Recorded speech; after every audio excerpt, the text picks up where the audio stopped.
I didn't want to go through a whole week without at least playing one piece of the Messiah. Ich wollte nicht die ganze Woche durchgehen, ohne wenigstens ein kleines Stückchen vom Messias zu spielen, von Hennes Messias. A beautiful piece that if you have ever a chance of listening to it live, please do. Also ein ganz tolles Musikstück. Wenn ihr jemals eine Aufführung live erleben könnt, dann empfehle ich euch das. All of that are just quotation from the Bible, all about the Messiah, about Jesus. Es sind alles Zitate aus der Bibel. Es geht immer um den Messias, um Jesus. It's quite amazing to be in a symphony and seeing people getting moved by those words. Und es ist wirklich wunderschön, wenn man in so einer Symphonie sitzt und zusieht und merkt, wie Leute berührt werden von diesen Worten. We still have a bit to go today, and let me give you a brief overview what we will do. Also wir haben noch einiges vor uns heute und ich werde euch einen kleinen Überblick geben, wie wir das machen. I have not forgotten your question, but I will leave it for the end this morning because it's as relevant for Luke and Mark. It's a more general gospel question. Also deine Frage habe ich nicht vergessen und wir machen das aber am Ende des Tages heute, weil es eine etwas allgemeinere Frage ist. We'll finish in that hour with the Gospel of Mark. Wir machen jetzt die Stunde das Evangelium von Markus fertig. I know I will apologize to Luke when I meet him in the New Jerusalem. Ich werde mich mal entschuldigen in Zukunft, wenn ich den Lukas irgendwann treffe. That he gets less time than Mark here. Dass ihm weniger Zeit gewidmet wurde als dem Markus. But we talk about more general ways of looking at the Gospels anyway, and of course this is true for Luke as well as for Mark.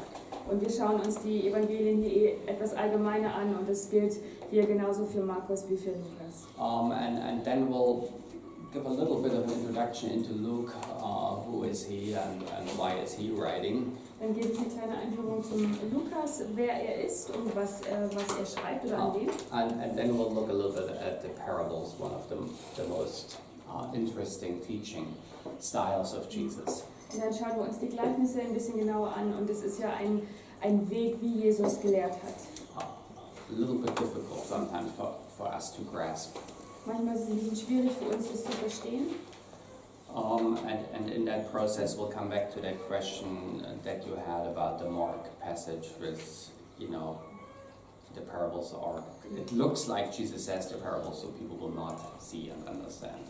Und dann kommen wir zurück zu eurer Frage auch, wo es manchmal ausschaut, als möchte Jesus was sagen und die Menschen haben es nicht verstanden und dann, was hat es auf sich? And then I hope we have a little bit more time at the end to discuss your question. Dann haben wir ein bisschen Zeit, eine Frage zu beantworten. Sorry, and also I think Miriam's question that I have not talked about yet is why does it seem like in the Gospels when Jesus prays, people get healed, and it doesn't happen if we do. Very seldom. Oder dann auch zu Miriams Frage, warum passiert es, dass wenn Jesus für Leute betet, dass sie geheilt werden und bei uns so wenig? What is the connection? How should we deal with such a situation? Und wie ist da die Verbindung? Wie sollten wir damit umgehen mit so einer Situation?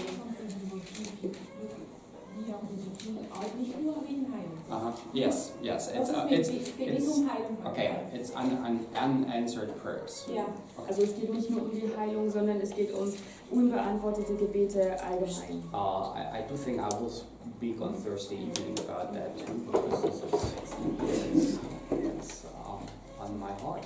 What do we do if God doesn't answer our prayers and if He's not? Und das werde ich wahrscheinlich auch am Donnerstagabend mit aufnehmen, wenn ich im Schlussabend spreche, weil das ist wirklich eine gute Frage. Was machen wir denn, wenn Gott nicht auf unsere Gebete antwortet? And obviously there will not be a simple answer to it, but I do want to hear a discussion and your experience and so on with that as well. Aber es ist keine einfache Frage und ich würde auch gerne ein bisschen diskutieren darüber. Wie seht ihr das Thema? Okay, again, please feel free to ask questions, although we'll try to at least get to the important parts to understand the Gospel of Luke and the parables this morning. Also stellt ruhig auch Fragen, wenn ihr welche habt, das wollen wir natürlich auch mit reinnehmen, aber wir wollen auch nicht vergessen, was wichtig ist bei Lukas und bei Markus. I do want to briefly now, maybe next half an hour, look at the final time of Jesus in Jerusalem and the crucifixion, resurrection. Heute Morgen möchte ich die Zeit nehmen, nochmal schauen, wie es Jesus ergeht, wo er in Jerusalem ist, am Ende seiner Zeit, Kreuzigung und Auferstehung. In Mark chapter 11, he now approaches Jerusalem. Und im Kapitel 11 bewegt er sich auf Jerusalem zu. He is at the Mount of Olives. Und er ist am Berg, am Olivenberg. And we have the entry into Jerusalem. And about all of that, those are very significant prophetic statements that Jesus does here that are all connected to words in the Old Testament and prophecies in the Old Testament. Und auch der Einzug von Jesus nach Jerusalem und ganz viele der Zitate oder der Stellen spiegeln ein Ereignis aus dem Alten Testament wider oder sind Vorhersagen. But it's also such a clear message of what he is not. Aber wir finden auch ganz viele klare und deutliche Aussagen darüber, wer Jesus nicht ist. The gate that Jesus is entering through into Jerusalem on a donkey. Wir sehen das Tor, durch das Jesus sich nach Jerusalem hineinbewegt, wo er auf dem Esel sitzt. Is opposite of the city's gate that the king or the emperor usually would enter on a war horse into Jerusalem. Und dieses Tor ist auf der entgegengesetzten Seite zu dem Tor, wo der König normalerweise auf dem Pferd, auf dem Kriegspferd sich in die Stadt hineinbewegt. He comes on a donkey, Und symbolizing his humility. Er kommt auf einem Esel hereingeritten und da sieht man auch, dass er diese Demut damit symbolisiert. But of course, still fulfilling a prophecy that the prophet Zechariah foretold hundreds of years before. Aber auch hiermit erfüllt er eine Prophetie, die der Prophet Zachariah abgegeben hat vor Hunderten von Jahren schon. In 14:4 and 9:9. Und das ist in 14,4, Kapitel 14. 14:4 and 9:9 is Rejoice greatly, O daughter of Zion. It's another Messiah song that I could sing you now. Shout aloud, O daughter of Jerusalem, behold, your king is coming to you, righteous and having salvation. Is he humble and mounted on a donkey, on a colt, the foal of a donkey. Also die Stelle in Zachariah 14, Vers 4, könnt ihr auch mal nachlesen. Yeah, so those are a lot of what he will do now here in those final days are very symbolic action.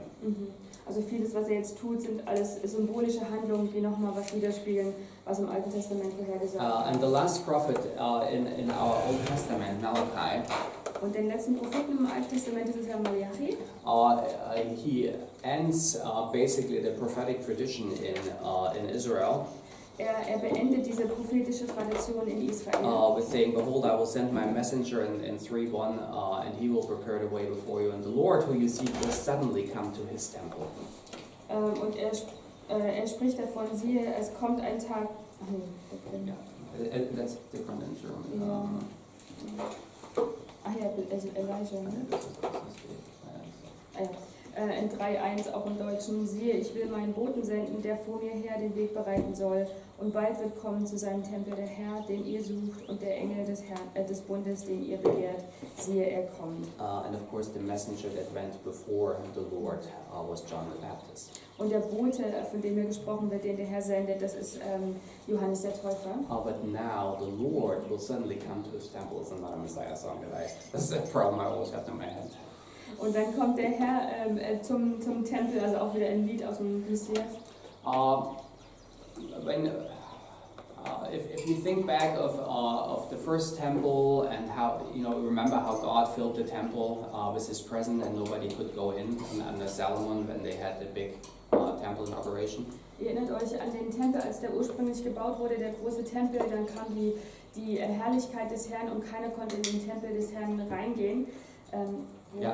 Under King Solomon. Yeah, and then the temple was destroyed 586. Dann wurde der Tempel 586 zerstört. And then they rebuilt the temple.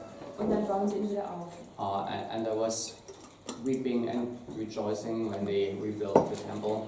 Und sie haben geweint und sie haben sich aber auch gefreut, als sie den Tempel wieder neu gebaut haben. But one thing we will never read in that restored temple is that God's presence moves into, although that was promised by the prophets. Und was wir nicht lesen, ist, dass die Herrlichkeit wieder auf diesen neu gebauten Tempel kommt, auch wenn wir das bei den Propheten lesen. Now, many would say the fulfillment of those prophecies that God's glory, God's presence enters the temple is Jesus entering the temple in Jerusalem. Und viele sagen, dass diese Vorhersage oder diese Verheißung, dass die Herrlichkeit wiederkommt, dass das in Jesus geschehen ist, indem er in den Tempel geht, in Jerusalem. And a lot at the end of Mark here has to do with the temple.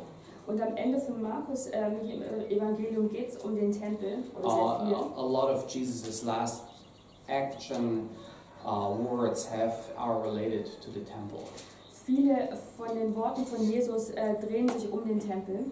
And you need to understand the significance of that as well. Und auch das muss uns bewusst sein, wie wichtig das ist. The temple was the central place of worship still in Israel, even though they had synagogues now.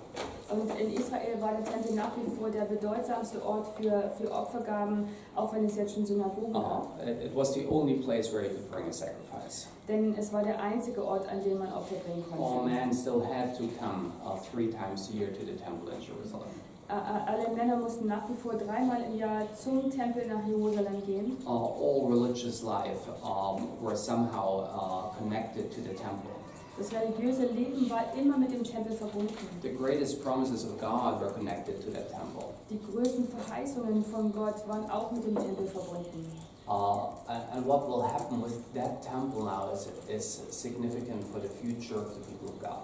Und was jetzt mit dem Tempel geschieht, ist auch wichtig für die Zukunft von Gottes Volk. Now we will have another ABA structure here, or an ABAB structure in 11:11 till 25. Und wir haben nochmal eine ABA-Struktur oder eine ABAB-Struktur, und zwar von Kapitel 11, Vers 12 bis 25. And it starts that in 11 he entered Jerusalem and goes into the temple and looks around. Oder ab Vers 11. Und da steht und Jesus ging hinein nach Jerusalem in den Tempel und besah ringsum alles. And then it goes on the following day when they came from Bethany, he was hungry, and seeing in the distance a fig tree and leaf, he went to see if he could find anything on it. Und später am Abend ging er hinaus nach Bethanien mit den 12. Und am nächsten Tag, als sie von Bethanien weggingen, hungerte ihn. And he curses the fig tree. Und dann verflucht er den Feigenbaum. Then it goes back to the temple. Dann geht die Geschichte zurück zum Tempel. 15, and they came to Jerusalem, and he entered the temple and began to drive out those who sold and those who bought in the temple. Ab Vers 15, und da geht er in den Tempel hinein und er fängt alle auszutreiben, die im Tempel sind, die etwas verkaufen. I have somewhere. Well, if you would imagine the temple complex, Stellt euch einfach mal den Tempel vor. there would be a place where the priest can go, and then there's a place where the man can go, and there's a place where the woman can go. Also die Umrisse des Tempels, da haben wir den Bereich, wo die Priester hingehen können, wo die Männer sich aufhalten können, und dann auch außenrum, wo die Frauen sein dürfen. And there were gates then here on that court and out there. Und dann gab es Tore oder Eingänge an Seiten. And there on that was written, no Gentile is allowed into that part. Und an diesen Toren stand dann auf dem Schild dran mit der Aufschrift, dass Heiden hier nicht hier rein dürfen. With the threat of the death penalty if they do. Und das wurde mit Todesstrafe bestraft, wenn jemand dort hineingegangen ist. And the Gentiles had their own court outside that. Und die Heiden hatten ihren eigenen Vorhof, und das war nochmal außerhalb des jüdischen Bereiches. And those people that went there to worship were those people that were attracted to the Jewish faith. Und die dorthin gegangen sind, denen hat der jüdische Glaube gefallen. They were attracted to the moral standard of Judaism and the one God. Sie waren angezogen von den moralischen Gesetzen, die sie hatten, oder von den Regeln, die sie hatten, von dem Gott Israels. We will find those group in Acts as the God-fearers. Im Buch Apostelgeschichte sehen wir die als Menschen, die Gott fürchten. But they have not gone the last step of becoming a Jew through circumcision and so on. Aber sie sind nicht diesen Schritt gegangen, dass sie wirklich Juden werden, dass sie sich beschneiden lassen. But they also were allowed to, not very close, but they were allowed to worship too in the temple complex. Und auch diese Menschen durften im Tempel, im äußeren Tempelbereich mit sein, sich aufhalten und mit anbeten. And in this place where the Gentiles could go, that's where the marketplace was. Und hier draußen, da wo die Heiden sein durften oder sich aufhalten durften, dort waren auch die Marktstände. So the only place where Gentiles had access to God became a marketplace, and not really a great place to have silence and meditation and worship. Und der einzige Ort, wo die Heiden sich aufhalten konnten, um Gott anzubeten, wurde jetzt zu einem Marktplatz. Und das heißt, es war kein Ort, wo man still sein konnte, wo man anbeten konnte, wo man beten konnte. And it was only done out of greed. Und der Antrieb dahinter war immer der Geiz oder Geldmachen. Of course, people needed to be able to buy animals for sacrifice because they could usually not carry them that far. Natürlich musste es irgendwo einen Ort geben, wo Menschen sich Opfertiere besorgen konnten, kaufen konnten, weil man die hier nicht so weit tragen kann. But there were 3 different markets for that very nearby. Aber es gab noch 3 weitere Marktplätze und die waren nicht weit weg vom Tempel. But the high priest at that time wanted to collect a little money. Aber der Hohepriester hatte auch Interesse daran, Geld zu verdienen. So he put it now in that court of the Gentiles. Und hat sich gedacht, na dann packe ich diese Marktstände dort in diesen äußeren Vorhof. And observe what Jesus quotes here after he cleanses that place. Und dann könnt ihr mal schauen, was Jesus hier sagt, nachdem er diesen Bereich wieder freigeräumt hat. He says, "Is it not written, my house shall be called a house of prayer for all the nations?" Steht denn nicht geschrieben, dass mein Haus ein Bethaus sein soll für alle Völker?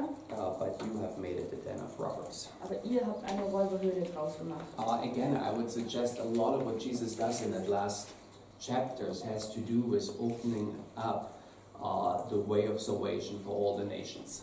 Und ich würde hier einfach einen Vorschlag machen und sagen, hier in den letzten Kapiteln ist Jesus dabei, einen Raum frei zu machen, dass alle Menschen zur Errettung und zur Erlösung kommen können. Right after that story, we come back to the fig tree. Und dann geht die Geschichte zurück zu diesem Feigenbaum. So the next day they walk past the fig tree and are all surprised that the fig tree is all gone. Und am nächsten Morgen gehen sie am Feigenbaum vorbei und sie wundern sich alle, warum der jetzt wirklich verdorrt ist. Now, I think Mark gives us an explanation of what's happening here. Und Markus erklärt uns, was hier passiert. With this structure. Und das macht er, indem er uns diese Struktur vorgibt. And very often in that ABA structure, the one explains the other. Und ganz oft in so einer Struktur erklärt ein Segment das andere. And I think at that stage, Jesus gives them a lecture about the temple. Und hier gibt Jesus ihnen eine Lehre über den Tempel. And he will give several more of that announcement about the temple in the next chapters. Und in den nächsten Kapiteln gibt es noch weitere Ansagen zum Tempel. But that's the first one that he says, the temple has not been fruitful. Aber hier ist das Erste, was er sagt, der Tempel war nicht fruchtbar. It will be destroyed. Und deshalb wird er zerstört werden. Yeah, you will find that this is coming a few more times, especially in chapter 13. Und ihr werdet es auch nochmal wiederfinden im Kapitel 13. So the whole fig tree is really a lesson, a teaching lesson for his disciples. Also hier diese ganze Geschichte mit dem Feigenbaum ist eine Lehre, ein Unterricht für seine Jünger. That was what was meant to be a blessing to the nations. Hier geht es darum, dass etwas eigentlich ein Segen für die Nation sein sollte. Has become really a den of robbers. It's just there for personal gain and profit. Und aus diesem Ort des Segens ist eine Räuberhöhle geworden und es geht nur noch um Profit machen und Geld verdienen. And Jesus says, God will come and judge that place. Und Jesus sagt, dass Gott kommen wird und diesen Ort richten wird. And then, of course, the chief priest challenged him, what kind of authority do you have to do that? Und dann kommt natürlich der Hohepriester und er fordert ihn heraus und fragt ihn, ja, mit welcher Autorität oder welche Vollmacht machst du das denn? And of course, as so often, he does never give an answer to a question, but answers with a different question that they cannot answer. Und wie so oft gibt er keine direkte Antwort, sondern stellt eine Frage, auf die sie selbst gar keine Antwort haben. And then he gives them a parable here. And we haven't talked about the parables yet, but I think it's an interesting parable that they got. Und dann gibt er ihnen ein Gleichnis und ich finde das sehr interessant, welches Gleichnis er ihnen gibt. It's a parable that comes out of the prophet Isaiah. Und es ist ein Gleichnis, das aus dem Propheten Jesaja herauskommt. And it's about a vineyard. Und hier geht es um einen Weinberg. You know that he says, God sent his prophets and finally sends his son, and they will all kill the prophets, finally they will kill the son. Und da geht es darum, dass der Herr des Weinberges seine Diener schickt und die werden alle umgebracht und am Ende schickt er seinen Sohn. It says, what will the owner of the vineyard do in verse 9? Und in Vers 9 sagt er dann, was wird der Herr des Weinbergs nun tun? He will come and destroy the tenants and give the vineyard to others. Er wird kommen und die Weingärtner umbringen und den Weinberg anderen geben. The temple is certainly the sign of that old tenants. Und der Tempel ist auch so ein bisschen ein Sinnbild dafür, für diese alten Herren des Weinberges. And I would suggest the others are, of course, including the followers of Jesus, but I think very intentionally the others are the nations. Und bei den anderen, I would say the others include the disciples, but certainly also the nations. Also und bei den anderen geht es natürlich um die Jünger, aber es geht auch um die Nationen, die sind auch mit eingeschlossen in den Begriff. Then he has some more confrontations with the Pharisees and the Herodians. Dann gibt es wieder Widerstand zwischen Jesus und den Pharisäern und den Nachfolgern von Herodes. Which is interesting, those two groups do not talk with each other. They are that's fine. They are arch enemies. That's the word. Und es ist interessant, weil das sind so Gruppen, die sind eigentlich Erzfeinde, die reden gar nicht miteinander. But they have now, once you have a common enemy, your old hostility, you can put aside your old hostility. Aber vielleicht wisst ihr, dass wenn man so einen gemeinsamen Feind findet, dann sind diese alten Feindschaften oder Feindseligkeiten dann auch nicht mehr so wichtig. Esther? Nee, ist okay. They want to catch him about taxes. Of course, this is always a tricky question, even in our days. Nobody likes to pay taxes. Dann wollen sie ihm eine Falle stellen ihm Fragen bezüglich Zinsen oder bezüglich Steuern. Und das ist auch heutzutage immer noch ein interessantes Thema. But of course, they cannot catch him in that. Aber auch hier schaffen sie es nicht, ihn in die Falle zu locken.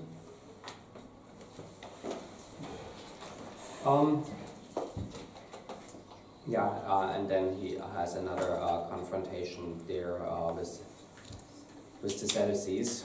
Dann ist nochmal eine Konfrontation mit den Sadduzäern. So we see like all the different religious groups now, or political groups, come and try to argue with him.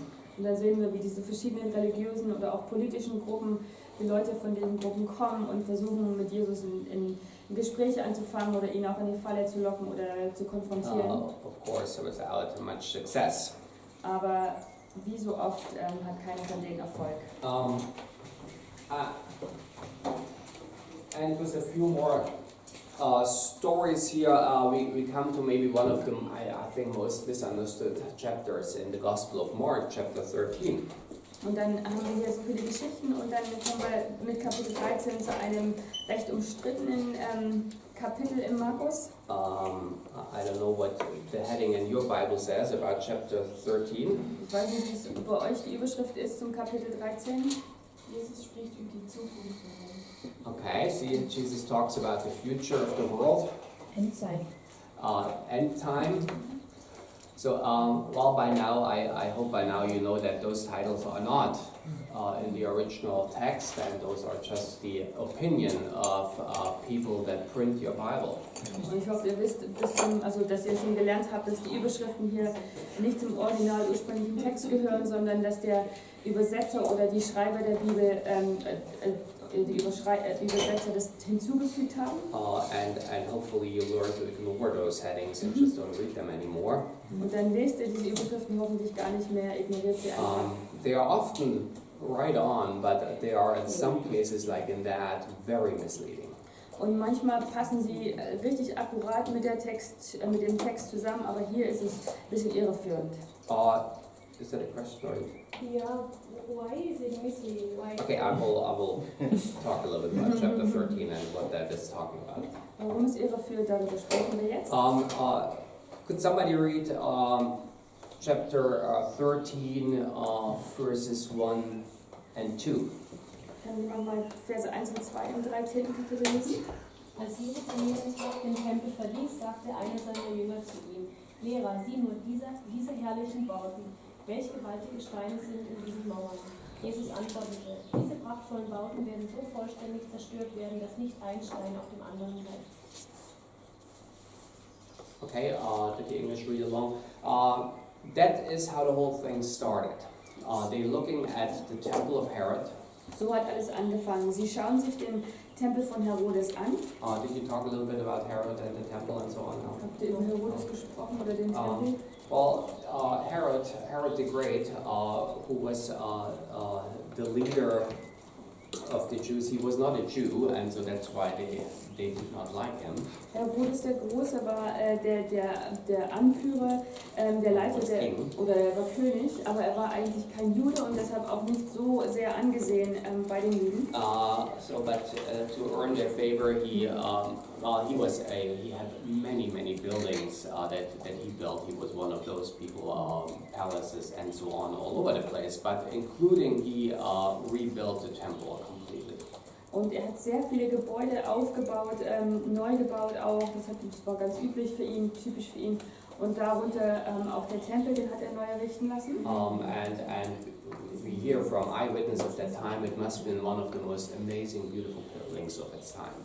Und auch Augenzeugen haben berichtet, dass es eines der beeindruckendsten Gebäude waren, die es damals gab. White marble and gold. Mit weißem Marmor, mit Gold besetzt. And an incredible, large, beautiful building. Und wir haben ein riesiges, großes, wunderschönes Gebäude gehabt. Do keep in mind that the temple destruction in Israel in 586 was the greatest catastrophe Israel ever experienced.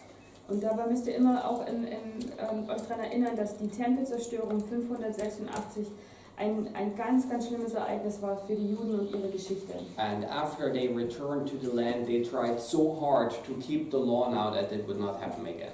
Und nachdem sie zurückgekehrt waren aus dem Exil, zurück in ihrem Land waren, haben sie versucht, sich an die Gesetze zu halten und es einzuhalten, damit es nie wieder passiert. And became so zealous for the law that they went way overboard.